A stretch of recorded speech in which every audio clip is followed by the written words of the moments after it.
सेना समाप्त होती जा रही है, लेकिन पांडव पांचों पड़े हैं, कौरव सब साफ हो रहे हैं।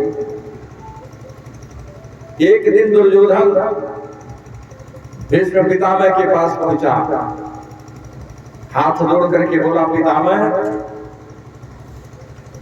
आज मैं आपसे एक प्रार्थना करने आया हूं। जगने वाले की बात आपसे बता रहा हूं कि जो थोड़ा समय हम आप दे रहे भगवान के लिए, भगवान हमारे से लिए हमेशा समय दिया करते हैं। प्रेमी सज्जनों, दुर्योधन ने कहा, पितामह जी आप रहते हमारे पास हो, खाते हमारे पास हो, लेकिन पक्ष आप पांडवों का लेते हो। भीष्म पितामह ने कहा, नहीं दुर्योधन, ऐसी बात नहीं है, ऐसी बात नहीं है।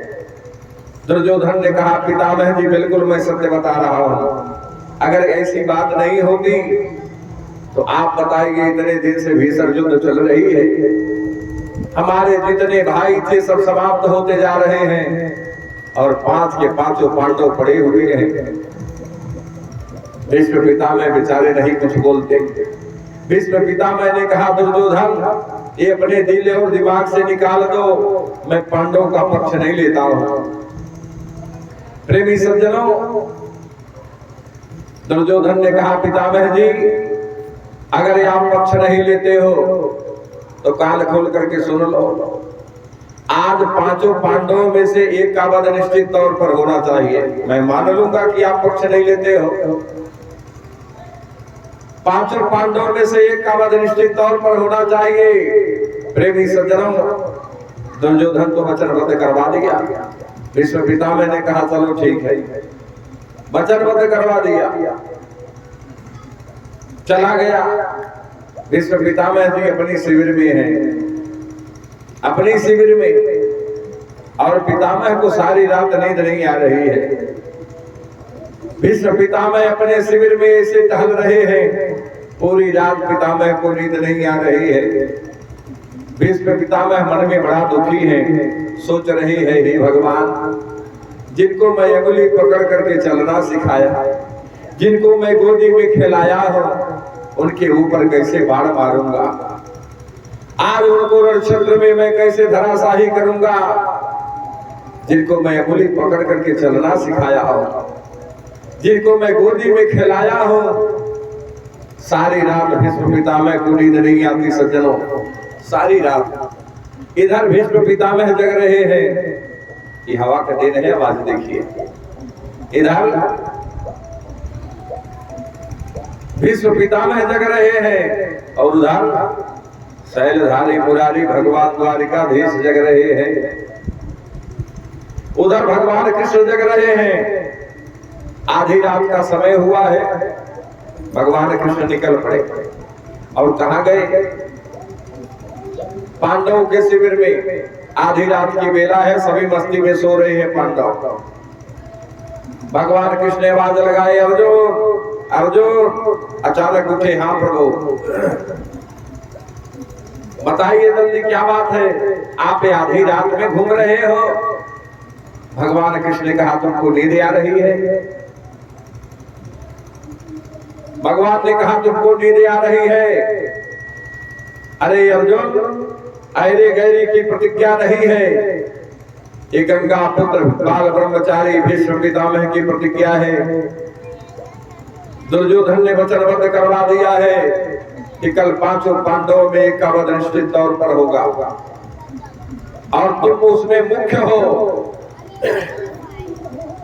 प्रेमी सज्जनों, जब ही भगवान कृष्ण ने कहा न, अर्जुन ठहाका मार करके हंसने लगे।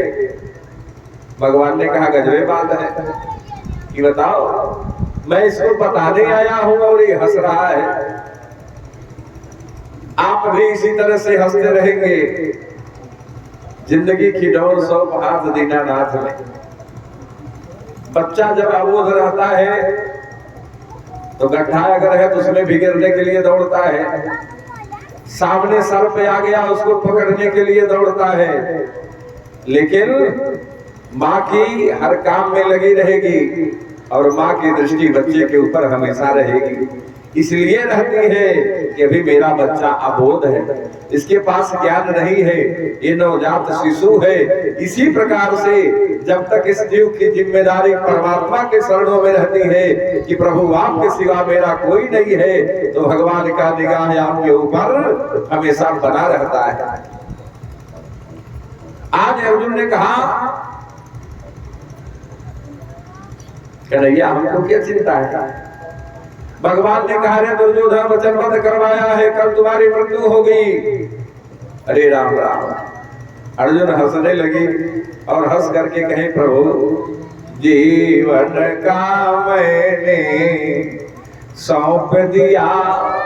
कन्हैया जीवन का मैंने सौंप दिया, सब भार तुम्हारे हाथों में, सब भार तुम्हारे हाथों में। एक हाथी ले लो, हाथी जीवन का मैंने सौंप दिया, सब भार तुम्हारे हाथों में, सब भार तुम्हारे हाथों में। भगवान एकदम शांत होकर के एकाग्र मन से सुन रहे हैं। अर्जुन कहते हैं, प्रभु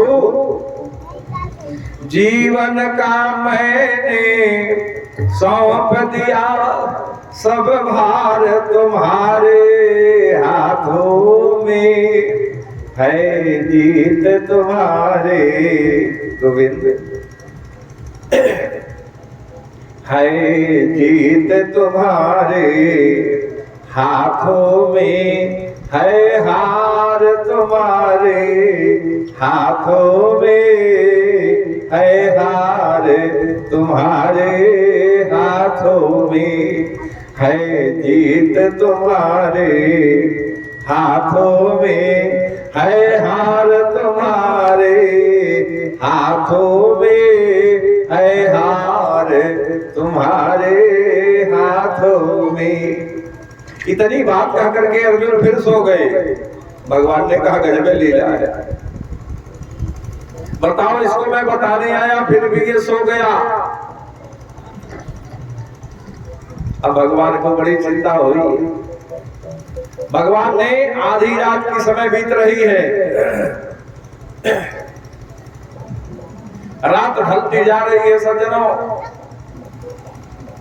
भगवान 12 बजे रात में द्रौपदी का फाटक खटखटाई। अब द्रौपदी जी निकली, घबराई हुई, भैया आप इतनी रात को, भैया आप जल्दी बताओ मेरे पांचों पति कुशल से है न? भैया बताओ मेरे पति कुशल से है न? आप 12 बजे रात में क्यों घूम रहे हो? रात ढलती जा रही है। भगवान श्री कृष्ण ने कहा, द्रौपदी बोलने का समय नहीं है, धीरे से बाहर निकलो, निकलो बाहर। द्रौपदी जी बाहर आई और बाहर आने के बाद भगवान श्री कृष्ण ने कहा, द्रौपदी जहां मैं चल रहा हूं वहां चलो। द्रौपदी जी ने कहा, भैया जल्दी बता दो बात क्या है, हमारे पति ठीक से हैं। भगवान श्री कृष्ण ने कहा, द्रौपदी आज दुर्योधन जा करके भीष्म पितामह को वचनबद्ध करवा दिया है कि कल पांचों पांडवों में एक का वध निश्चित तौर पर होना चाहिए और उसमें अर्जुन मुख्य है। कल पांचों पतियों में से एक का वध निश्चित तौर पर होगा। अरे राम राम। द्रौपदी जी भगवान श्री कृष्ण के चरणों में गिर पड़ी, लगी फपक फपक रोने। भैया तोरे जियते तोरे बहिनी निराश हुई है, बोला तो कन्हैया रही की कावे करवा। द्रौपदी जी ने कहा, भैया आपके सामने अगर आपकी बहन विधवा हो जाएगी आपको अच्छा लगेगा? जल्दी बताइए। कह तू हरे जियत तोरे अरे बहिनी निराश हुई है। बोलो। भगवान कृष्ण ने कहा, बहन इसीलिए तो मैं जग रहा हूं न, अब काहे रोती हो? जहां मैं चल रहा हूं तुम चलो। भगवान ने आगे आगे पीछे पीछे द्रौपदी जी निकल पड़ी।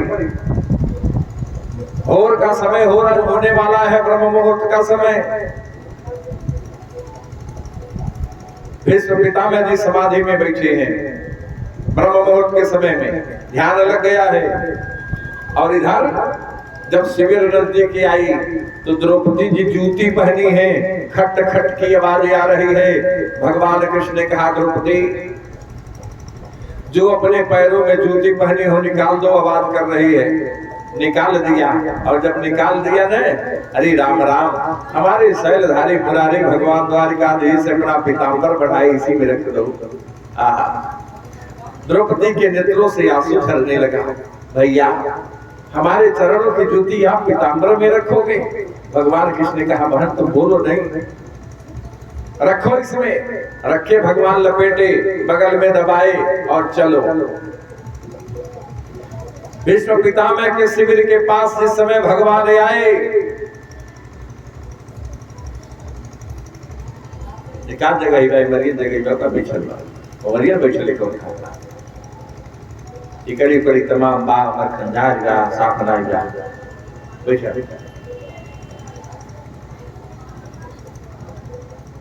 जहाँ ये सब काम है कि जहाँ ढेर बैठल नहीं, हमारे सब बैठी कहीं कहीं जगह ये खाली दोनों कारण हुई नहीं। सरजू जी की तरफ एक रास्ता रहे, सब नहाए जाए तो क्या करे, सब आमे में पत्ता गिरा रहे ना, बस अमवा का पत्ता उठा के वही 4 पत्ता 5 पत्ता सब रखते जाए, इतना ऊंच हो जाए कहीं खरपाती नहीं आए। अब वो बटरे सबे रखे लगे।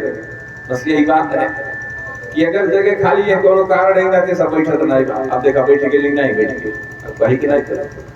बोलिए शंकर भगवान की। भगवान की ऐसी कृपा। ब्रह्म मुहूर्त का समय है, भीष्म पितामह ध्यान मग्न में है। भगवान श्री कृष्ण ने कहा, द्रौपदी शिविर के अंदर जाओ। द्रौपदी जी ने कहा, कन्हैया इस समय भीषण युद्ध का समय चल रहा है, शत्रुओं की टोलियां जग रही है, जगने वाली है। कोई कुछ कह दिया तब भगवान श्री कृष्ण ने कहा, द्रौपदी आयरे गहरे की ये शिविर नहीं है, ये भीष्म पितामह की शिविर है। तुम निसंकोच इसके अंदर जाओ, जाओ इसके अंदर, लेकिन थोड़ा घूंघट काढ़ लो। द्रौपदी जी घूंघट काढ़ी, अंदर गई।